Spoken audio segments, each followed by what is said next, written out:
Have you ever wondered how video games are made? I have. Once.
Well,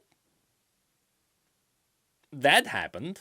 Needless to say, work in progress, the main character is staring into your soul after all. If you don't want to watch the rest of the video, I am making story-driven, very classic rage game with custom physics, that has a fully custom world, no asset flipping to be found here, with 12 regions, a great soundtrack, interesting characters, and consequences. Fair warning, I like plot twists, but we are talking about a cute kid after all, aren't we? Also, I keep carrying this game with me on my Steam Deck, and anytime anyone tries it, they keep telling me they really enjoy the physics movement. And yes, you can wishlist the game right now, and the price might surprise you on launch. But that's it for the TLDR, so now let's dive into this, because apparently there is quite a bit of story behind this.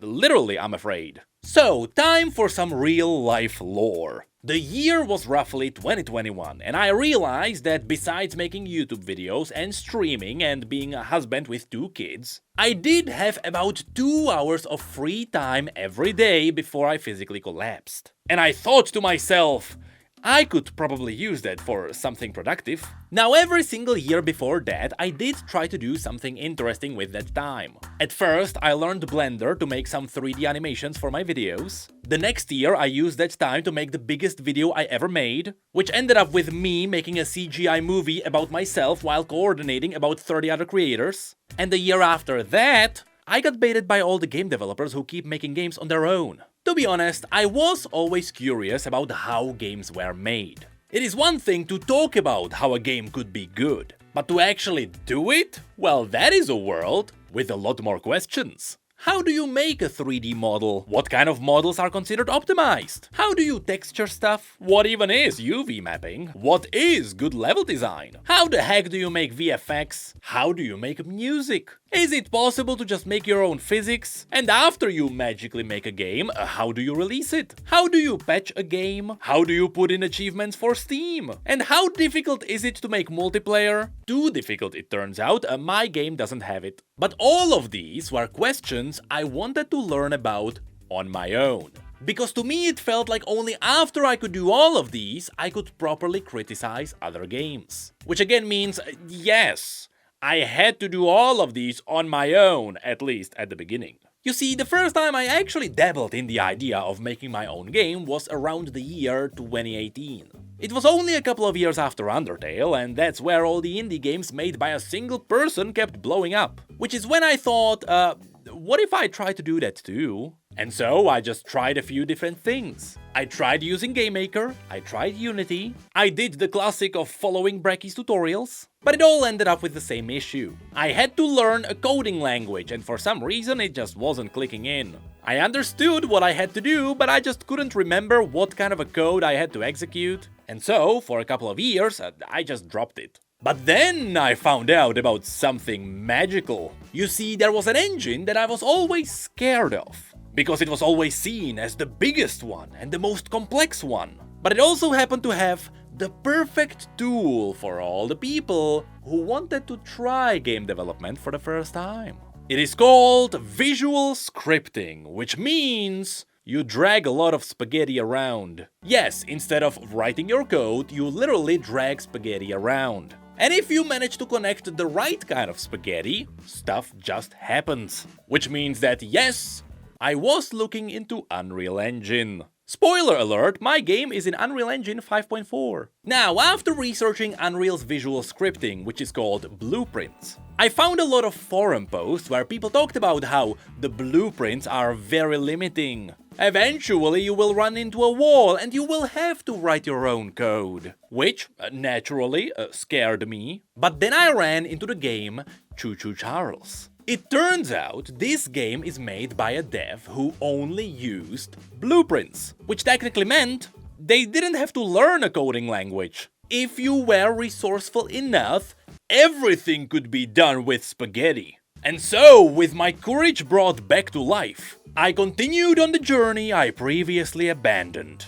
I would make a game with one goal. I would learn how games are actually made, so that when I criticize Riot Games, my words actually have some weight. This of course meant that to truly learn how games are made, I had to do everything myself. Or at the very least, I had to try and do as much as I could, until I just couldn't do more. Now, because I was working on my first game, I knew the logical approach would be to make a game that is simple. But it also had to be a game genre that I liked. That way, I would simply know if the game was good because it would be a game that I would like to play. And it turns out that genre is a rage game. I've played quite a lot of these in the past. From Getting Over It to Jump King to Only Up to a difficult game about climbing. I love this genre, so I was confident I would know what to do.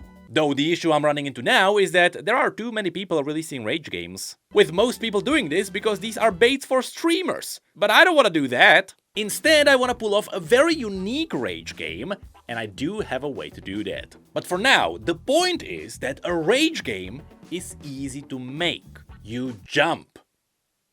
Easy, right?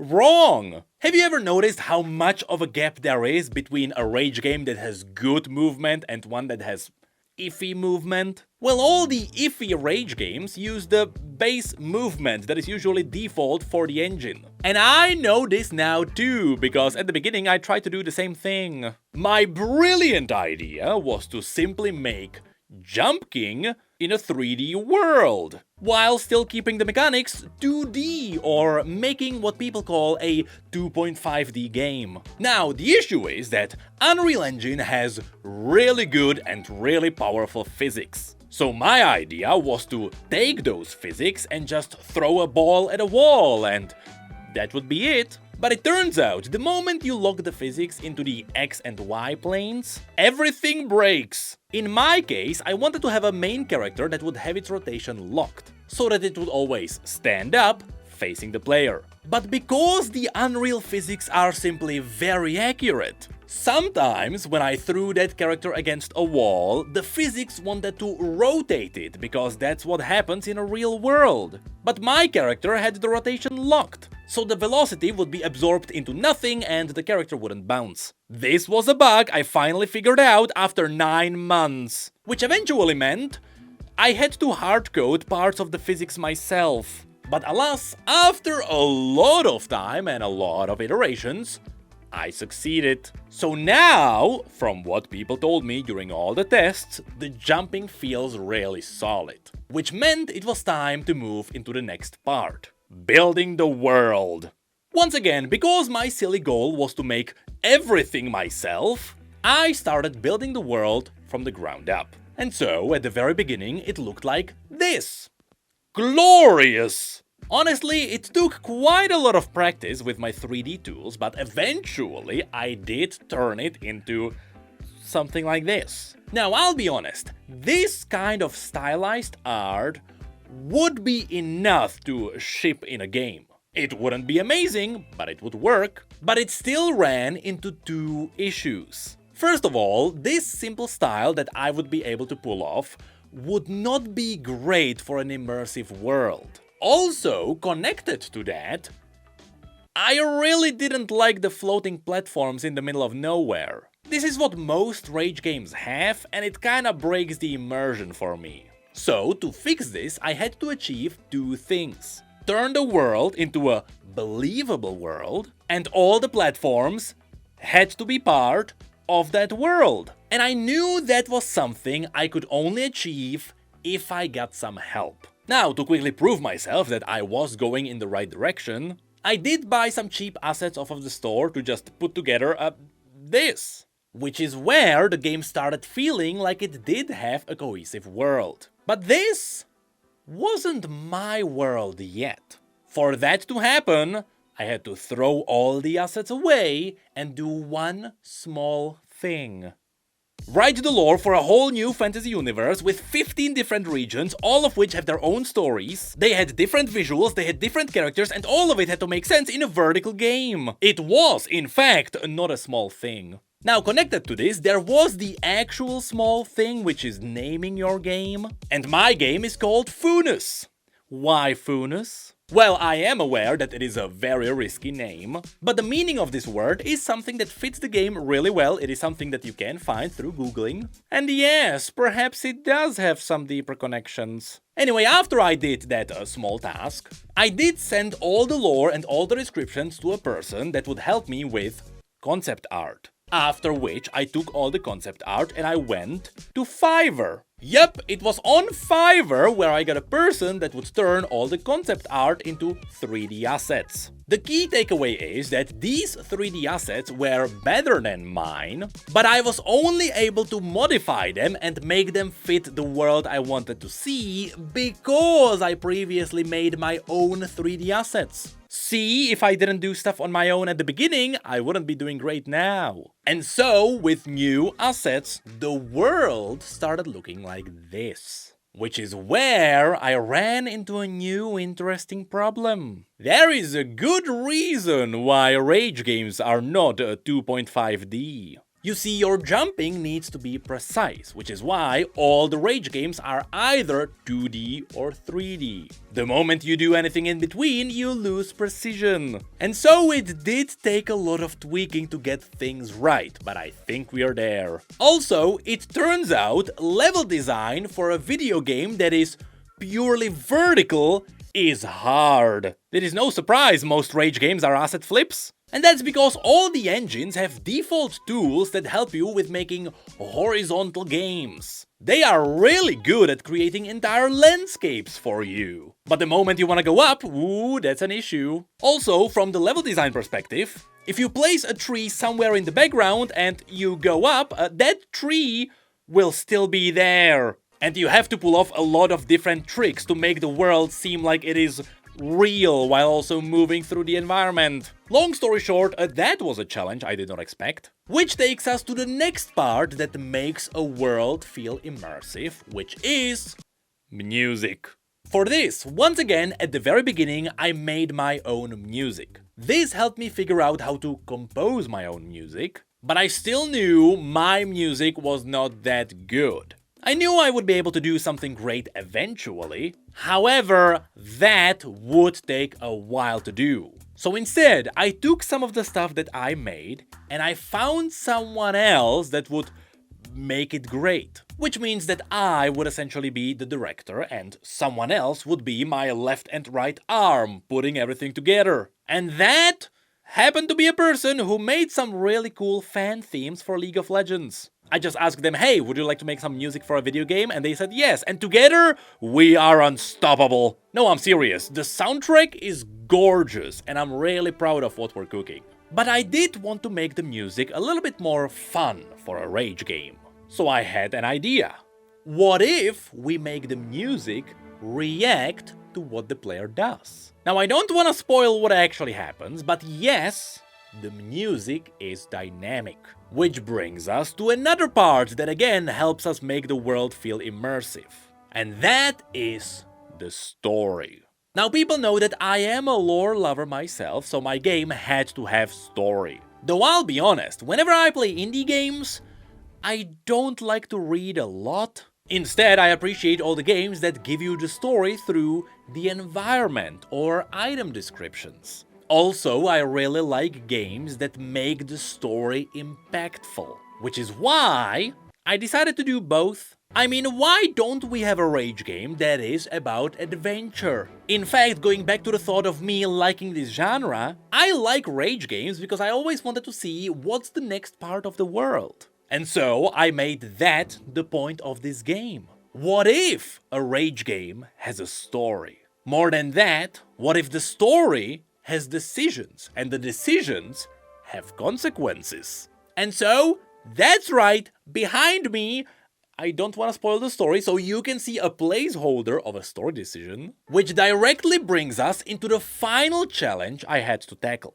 You see, I've been playing this game that I've been making for 4 years now, which means that every jump in this game feels easy to me, but it turns out, anytime I give it to someone to test it, they struggle quite a bit, meaning my sense of difficulty is kinda off. But more importantly, I know my audience, and I know there is gonna be a lot of people who will wanna play my game for the story. The issue being that rage games are not known for being accessible towards casual players. And so, I had to come up with a story mode difficulty. Now, of course, the point of a rage game is that it is difficult. And it is games that are about overcoming a challenge. But unfortunately, this also means that rage games have the highest number of refunds because of the challenge. And so I had to figure out a way to put an easy difficulty into the game without affecting the gameplay, which would also not take away from the challenge. One option to achieve this would be to put more platforms around, but that would be changing the structure of the world. So instead, I came up with a solution that I'm proud of. And that glorious idea is that. Yes, if you actually hate rage games and you just want to see the world, I do have an accessibility option, but just know that there will be an achievement for beating the game the normal way. In fact, it turns out that this option helps all the people who struggle a lot, while at the same time it doesn't take away the challenge for all the games who have never played a rage game before. I was very much surprised by how well this actually works. Which means that yes, this is intended for all the people who don't like rage games and they just wanna see the game. So it's mostly for people who are not real gamers. And speaking of gamers, one thing I had to consider is people playing on potatoes. So I am proud to announce that the one platform I am aiming for with optimization is Steam Deck. Because if a game can run on a Steam Deck, there is a good chance it will run on your old laptop. Which gets us to the final thing we should mention. The Steam page is up right now, and I can tell you the process of getting it up was really interesting. Steam has a lot of different checkboxes that you have to go through before your game is approved. But also, because the game will be on Steam, we have to tackle the biggest topic: pricing. Now, in today's economy, the sad reality is that games are simply getting more expensive. The good old classic $60 games are now $90. And so, unfortunately, I have to tell you that my game will be up for $5. Yep, I'll be honest, it kinda sounds reasonable. Most people will sell their indie games for $10 to $15, but I'm not really in it for the money. But I would still like to pay back for the cost. So if I'm even at the end of the day, I just gained the superpower to make my own video games. Also, it turns out, if you wanna sell a game for $5 on Steam, you don't do that. You sell it around $8.99 and then you use the Steam sales to get it down to $5. That way, you keep the low price while also getting all the promotions from the sales. So yes, technically the game will be around $9, but I'll try to keep it down at $5 for as long as possible. Which makes me realize I didn't talk about the release date yet. So for now, I am aiming for the beginning of 2026. Anything between March and May will do. And that is kinda it. That is it for this video where I casually dropped one of the biggest announcements of my life. It took me 4 years, but finally I am technically a game developer. So, if you are interested in the game I made, or if you are interested in the story I wrote, or if you are up for an interesting challenge, the store page for my first game, Funus, is up on Steam right now, which means you can wishlist it. Now, it turns out a lot of Steam's promotions are based on how much your game is getting wishlisted. So, you know what to do. And with that, I'll jump back into my crypt where I keep making YouTube videos while also writing my own universe. And I will likely be back talking about the video game when it is closer to release. So for now, we'll have to keep criticizing Riot Games.